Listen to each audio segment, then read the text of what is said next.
This is the G Plus, a very budget-friendly way to have a bicooler setup.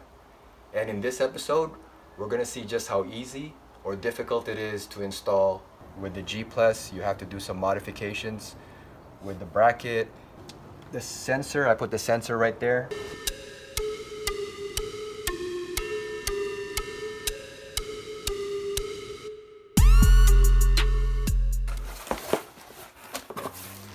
Here, G Plus.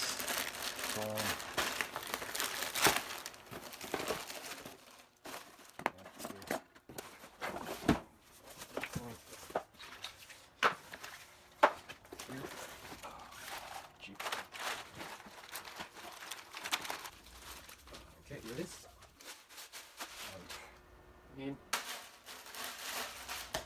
These are the contents of the G Plus intercooler.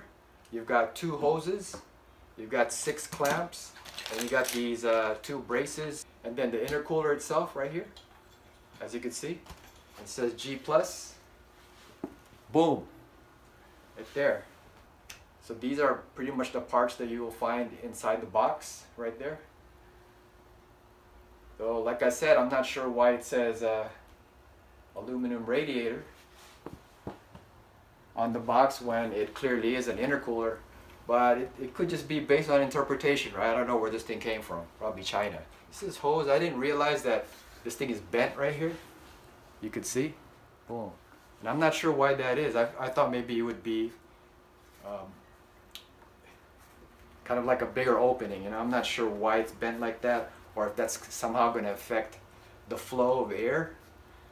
But that's what it comes with, you know. That's this one too. See, both of them are bent like that, right here.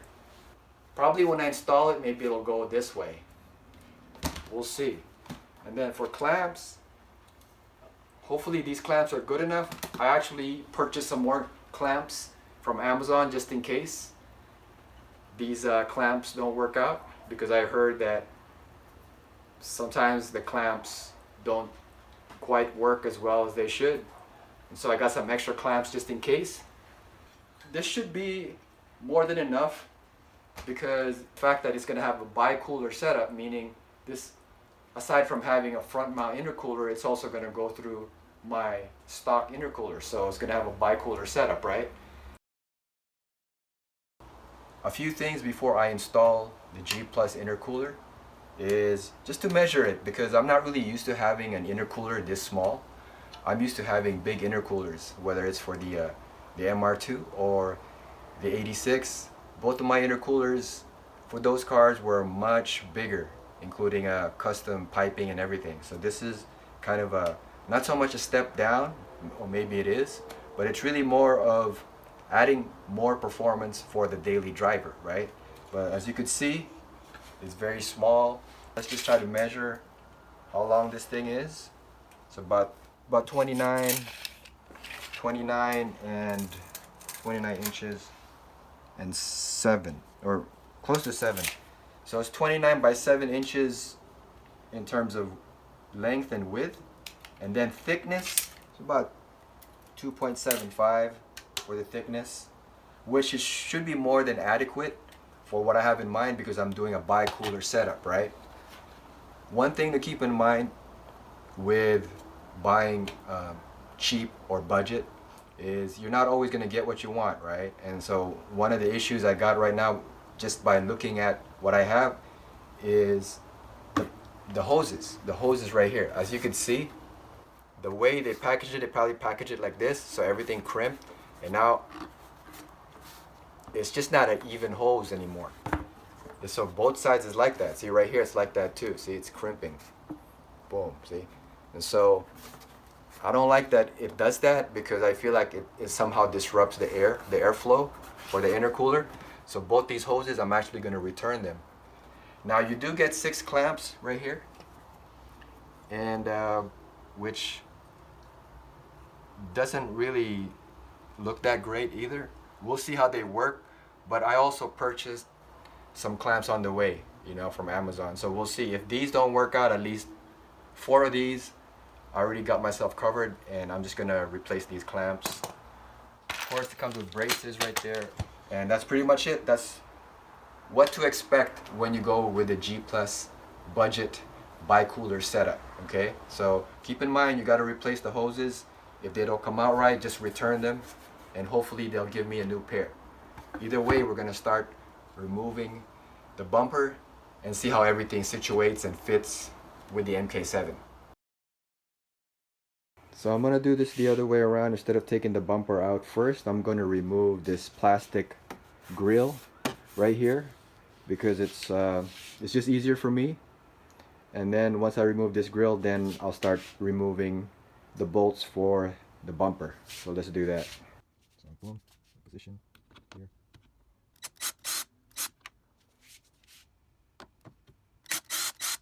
So this grill right here comes off just with the 2 screws, and you just pull it out. Just have to be careful. You could see it's all off now, right?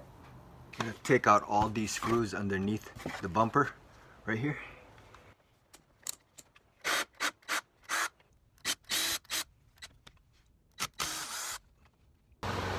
Remove these bolts right here underneath the wheel well.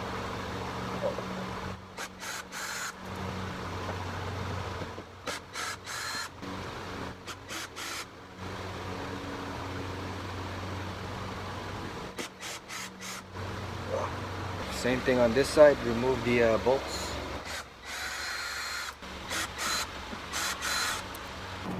And remove this bolt right here. So you just have to be careful when you remove your bumper. Try not to break the pins, you know? Otherwise it's not going to click back in. So just be careful. Just like that. Yeah. And before you actually take it out, you got to make sure you unplug the fog light. Before you remove the whole bumper, you want to take this out right here, which I already did. Boom, see? That's for the fog light. You want to make sure you take that out. So the same thing here, you just got to be careful.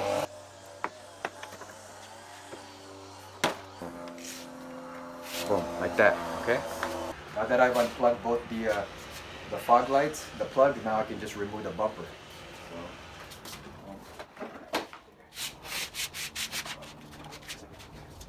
Okay, so I've got to remove these plastic pieces right here, you know, and this sensor over here.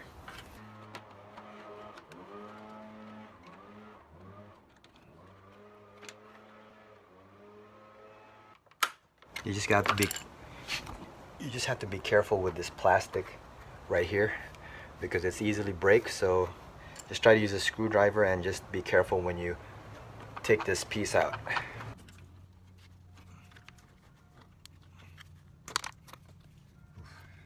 you go. 2 plastic pieces right there that come from this side and this side. Now we have to remove this temperature sensor and bend the bracket. We're gonna relocate this temperature sensor right here. I ended up breaking this plastic because I have to put this somewhere else. So I don't think I'm gonna need this plastic piece because I gotta relocate this temperature sensor. I need to bend this inside, get this out of the way.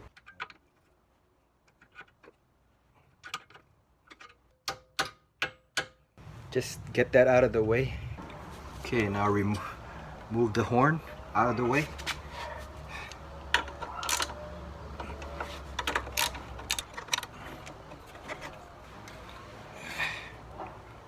The horn. Here's the intercooler, and checking out the brackets, it doesn't quite line up the way it should. I gotta bring it back higher on this side, and right here it doesn't quite close. I have to bend this out more just to see if it would fit better. Right there, doesn't quite fit flush. So this intercooler doesn't fit perfect. As I mentioned, I need to modify this bracket right here. It just doesn't fit flush, so I always have to find a way to try to here. This bracket, see how I try to adjust it. So I'm gonna have to bend more of this out to try to see if I can make it fit.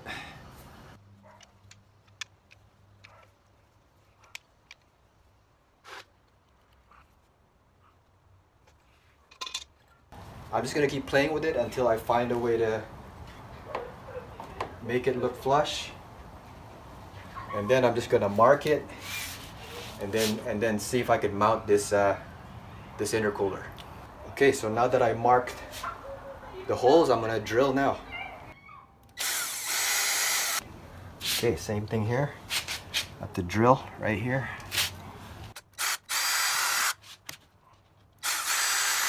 See if this intercooler fits.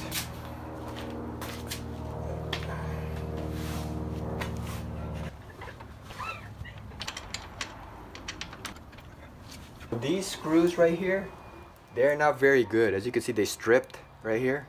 So I'm gonna have to find better screws, ones that won't strip, because I had a hard time removing this.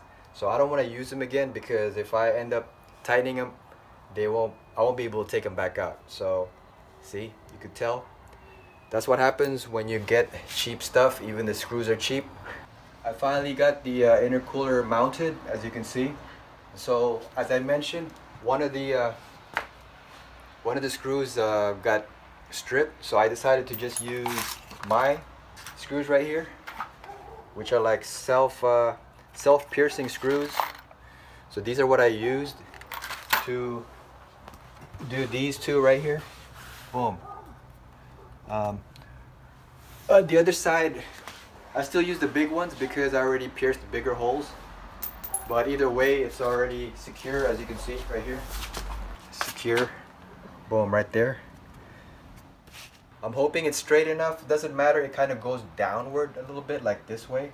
But then that way it'll go flush with the air, right? When you go boom, like that. And that's about as straight as I could do. There's a little bit of gap in between because I don't want it to rub the bumper. So yeah, feels pretty secure now. Next step is to remove the hoses.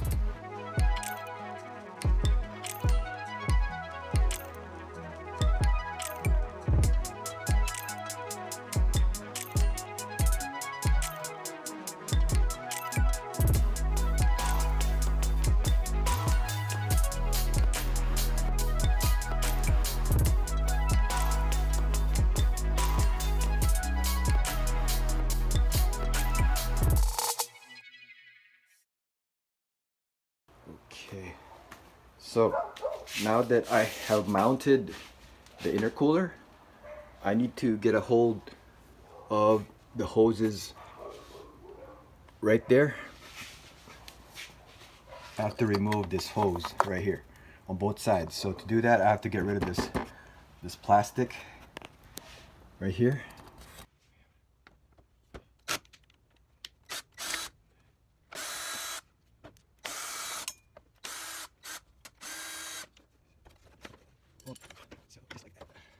Just like that.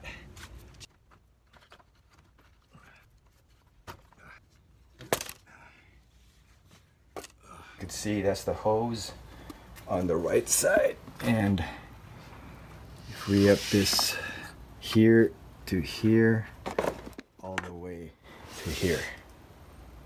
Okay, let's see how this Bicooler hose fits. So these hoses, you just need to work them inside. You got to finesse it. It's not all the way in yet. Right here, you just have to keep pushing it until it's all the way inside before you tighten it. Right? With this bracket here too, it's not all the way in yet. That's because I have to move this is on the way, so I have to bend this up. This bracket that's holding this piece, I have to bend it up so that way the hose can go in a little bit more, just a little bit, just so it's not touching. So I gotta bend that bracket right here. I have to bend this upward so it's not hitting this thing right here. This thing is still touching right here. Boom. So I gotta move this piece right here. You do have to modify a few things, especially with the G Plus. It's something to think about.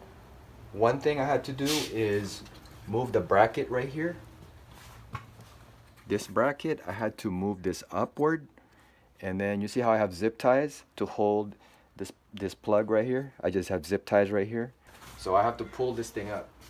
Okay, I have to basically yank it up to have space so that this plastic is not pinching the hose right here, you know? And then this thing too. So see how there's space in between both of them? Boom.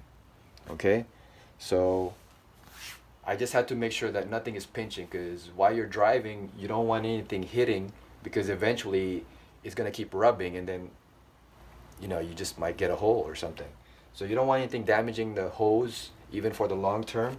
Make sure nothing is pinching and touching. So I had to bring this up and this one up too, just something to think about, okay? Now, as far as the hose is concerned, remember how I said I was thinking about returning this hose because if it was crimped and bent right here? But actually, once you install it, it's not really so bad anymore, you see? Because I was able to yank it out, open it up. And once you open it up, you notice now the crimp is almost gone. So I don't think I need to return this hose anymore. All you have to do is modify a few things and then the hose will be connected. So make sure this thing is tight all the way. And then this one too. Right here, the second for the intercooler. And then the third right here for the front mount intercooler. So that's the trick. So now we're done with the right side hose. We're ready to do the left side. Passenger side hose is removed. There's the hole. Gonna be plugging in right here using this side. But I could install this piece right here to go in this way. Boom. So decided to remove this bracket, replace it with the one that they provide from G Plus right here. You know, so that way I can reposition the horn somewhere else. So I'm gonna use this bracket they provided right here, just like the driver's side. I'm gonna do it on the passenger side. There's the new bracket, the G Plus bracket. I'm just gonna have to bend it. Find a way to bend it back. Boom, like that. Put this up like this. That's what it looks like now as I install the horn with the aftermarket bracket from G Plus right here. Boom. And this is on the passenger side, just like right here. See, this is the driver's side where I put the horn inside, and then because of this piece right here for the driver's side, but on the passenger side I didn't have to bring it inside because there's no plastic. That part that was on the driver's side is not here, so I was able to just put the bracket here and the horn outside. And I was able to install this Bicooler hose, which is was a little bit easier than on the driver's side. I just had to tighten this up and everything is good. Stock intercooler to there. That hose connecting all the way here to this hose right here. Boom. Temperature sensor, I'm not going to put it here on the hole that the G Plus provides for the bracket right here where they tell you to put the temperature sensor. I'm not going to do that because I want this sensor to be facing in the front just like it did in the stock location. So what I'm going to do is I'm just going to use a zip tie to attach it here. The zip tie I'll probably put one more zip tie just to make sure that it stays in place. Something like that. So that's how I have the sensor set up with the zip tie, just to hold it in place, because I'd rather have it facing forward rather than have it here in the back like they tell you. Just remember that when you're installing the G Plus or this type of intercooler, because it's a budget intercooler, it's kind of like a universal fit, and you're just going to have to modify certain things, right? I did it with mounting this because it didn't mount perfect, and then of course with the hoses you have to move certain things as well and just modify stuff. So just keep that in mind if you guys are going to install this type of budget setup. I mean, I'm not completely happy with the hoses because it's not completely round as well. You can see from here, I mean, right here, it's not completely round. Took a little bit longer than expected. Took me another 4 hours. So yesterday 4 hours to put the to mount the intercooler, and then another 4 or 5 hours just trying to modify and making sure that the hoses fit. And then now I'm just going to put the plastic right here underneath the plastic part.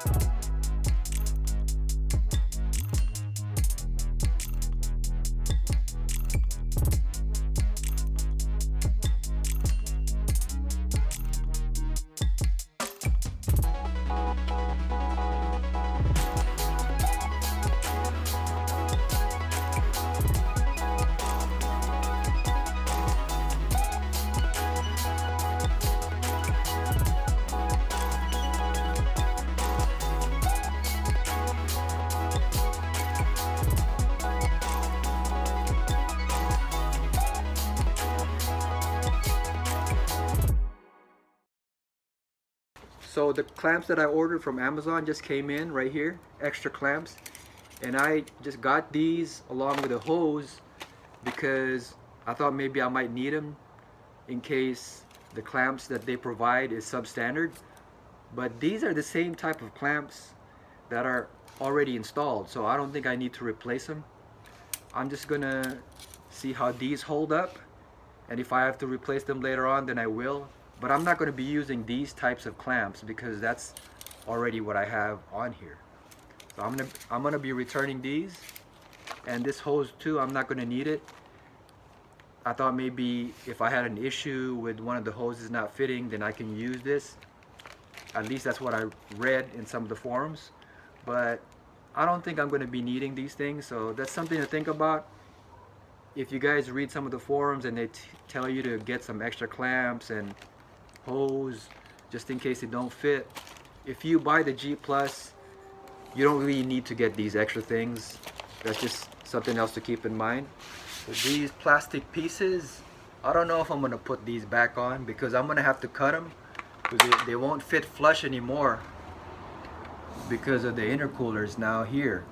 So I'm gonna have to cut them if I want to reinstall them. I'm gonna see. For now, I'm not gonna put them back on. I'm just gonna drive around like this, and I'm gonna see if it's really gonna be helpful in terms of, you know, isolating the air. If I ever remove the intercooler, then I'm just gonna reinstall them, right? That's pretty much the intercooler setup right there. That's about as straight as I could do. It's not super straight, but only I can tell, I think, if you look at it closely. But otherwise, that should be good enough. So just making sure that nothing is touching the hose right here, right? The hose, you know, boom, right? And then here on this side, you know, like I said, this hose is not super round, and as you can see, I wish this was more round, but that's gonna have to do. Hopefully it doesn't really affect the airflow. And then I use a bracket as well on this side to move the horn. See? But nothing is touching. If you look, nothing is touching. So that's really what's important for the hoses, so that when I'm driving, you know, there's not going to be any issues. Next time we're going to probably take the car for a drive, make sure that the intercooler works, especially with the stage 2 setup. the bumper, I got to remove these two plastic pieces because otherwise it won't fit with the intercooler. So I'm gonna use a screwdriver to open this up.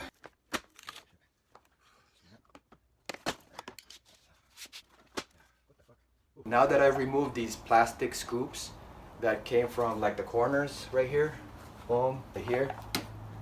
Now this should fit with the intercooler, okay? And so, but before I actually install the bumper, I have to make sure that the wiring for the fog lights, right here, the fog lights, will be plugged in right here with these, okay? So before I actually close it up, I need to make sure that this is plugged in with the fog lights, and then I can go ahead and screw in the bumper. So that's the plan.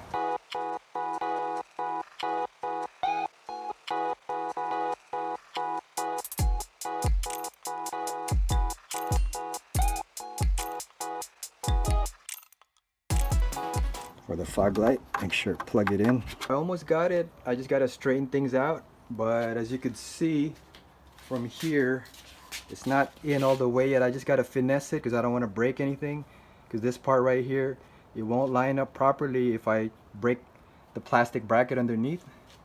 So I just have to really finesse this carefully then until everything is smooth. You know what I mean? For the bumper, just like this side. Right? Both sides are finally flush, you know? Now you can go underneath, jack up the car, go underneath and put all the screws back for the bumper.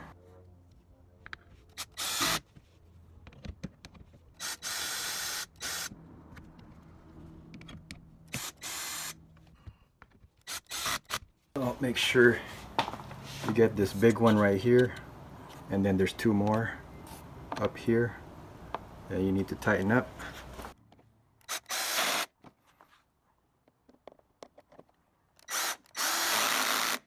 Screws in here.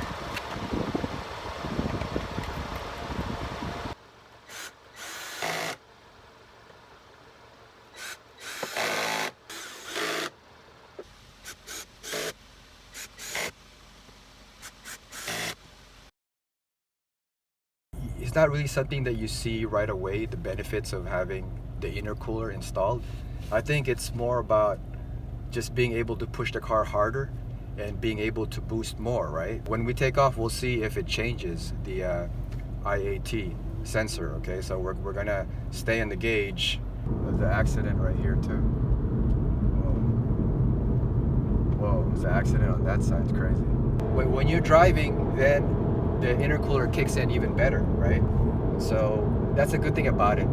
So if I'm boosting more, then it's really important, especially with a higher boost, that you have a very good intercooler setup. In my case, I have the Bicooler setup with a front mount. So I think that's more than enough, because I'm really running two intercoolers now, right? I have the front mount, obviously, and then the stock intercooler because of the Bicooler hoses. So that's a good thing.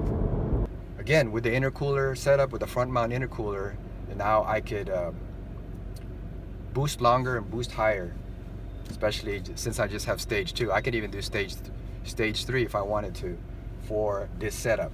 It should go down when I start driving, you know, the intercooler starts kicking in.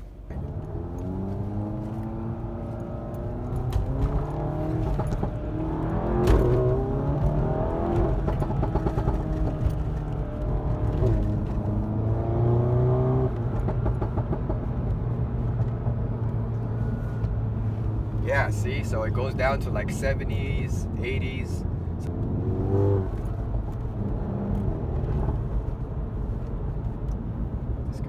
So if you're just idling, see right now after a little bit of drive, it goes to 106. You know, but that goes down once you start driving because of the front mount intercooler setup. I finally got my bumper installed, but as you can see, I decided to keep the grill in here, you know, but you could still see the intercooler if you look at it. I mean, you could still see the intercooler, but the reason why I went with this look is because it's more of a daily driver, and I don't want to really attract much attention, you know, from the cops. I know back in the day, I'd rather, you know, remove the grill and show the intercooler, you know, because that's I like that style. That's how I have it with the 86, and that's just the look that I like. But now, to make it less conspicuous, I put back the grill. You can still see the intercooler, but it's not in your face kind of thing. So that's the kind of look I like, with the bumper back on and the grill on, to just kind of give you that subtle sort of front mount intercooler flavor right there. Till next time, drive safe and keep on rolling.